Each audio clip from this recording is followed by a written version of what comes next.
Perkenalkan, nama saya Sarvina Rasati. Di sini saya akan menjelaskan tentang manajemen resiko. Nah, selanjutnya, apa itu manajemen resiko? Manajemen resiko ini adalah proses terjadinya kerugian yang dapat timbul dari proses kejadian sekarang atau di masa depan. Nah, manajemen resiko ini juga bagian penting di dalam pengelolaan bisnis, termasuk di sektor perbankan. Selanjutnya ada langkah-langkah manajemen resiko. Di sini ada 5 langkah-langkah. Yang pertama ada identifikasi, yaitu mengumpulkan data dari kejadian sebelumnya untuk mengidentifikasi nih resiko tersebut. Nah, yang kedua ada analisis. Analisis di sini yaitu analisis penyebab dan dampak dari setiap resiko tersebut. Yang ketiga ada evaluasi, yaitu evaluasi skor resiko dan prioritaskan resiko mana nih yang harus ditindaklanjuti. Nah, yang keempat ada tanggapi, yaitu membuat rencana untuk menangani resiko tersebut. Yang terakhir ada pantau, yaitu telusuri dan pantau resiko untuk memastikan tingkat resiko mana yang masih dapat diterima.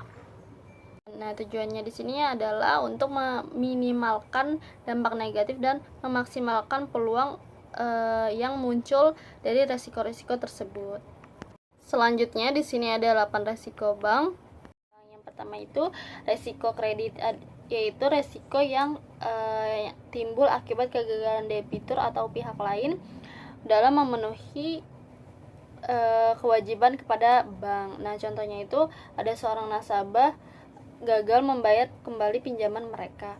Nah, yang kedua ada resiko pasar, yaitu resiko yang timbul dari perubahan harga pasar seperti suku bunga dan nilai mata uang. Contohnya itu penurunan suku bunga secara tiba-tiba menyebabkan penurunan nilai obligasi yang dipegang oleh bank dan itu akan mengakibatkan kerugian investasi.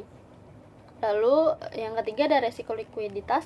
Risiko ini adalah resiko ketidakmampuan bank untuk memenuhi kewajiban yang jatuh tempo dari sumber pendanaan arus kas.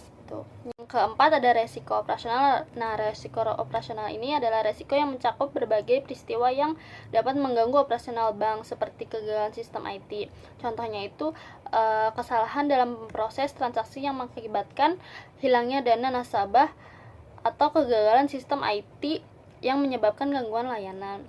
Kelima adalah resiko hukum, yaitu resiko tuntutan hukum yang dilakukan oleh nasabah terhadap bank karena kegagalan bank dalam menyelesaikan permasalahan.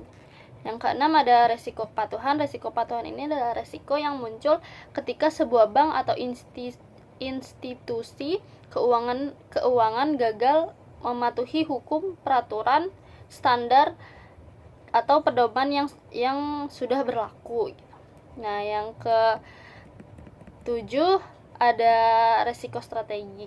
Nah, resiko ini berhubungan dengan keputusan strategis yang buruk atau tidak tepat sasaran gitu. Nah, contohnya itu misalkan nih bank menawarkan kredit properti dengan persyaratan yang mudah, tetapi pasar properti itu lagi menurun. Nah, hal itu kan bisa mengakibatkan kredit macet atau kerugian besar bagi bank karena ketidakmampuan nasabah membayar kembali kredit mereka.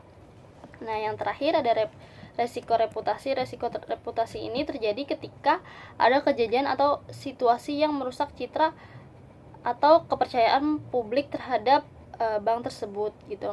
Contohnya itu misalkan kasus kecurangan oleh bank nih yang mengakibatkan hilangnya kepercayaan nasabah. Nah, kalau misalkan kepercayaan nasabah tuh udah hilang, pasti mereka bakal menarik kembali uangnya secara besar-besaran. Sekian penjelasan dari saya. Terima kasih.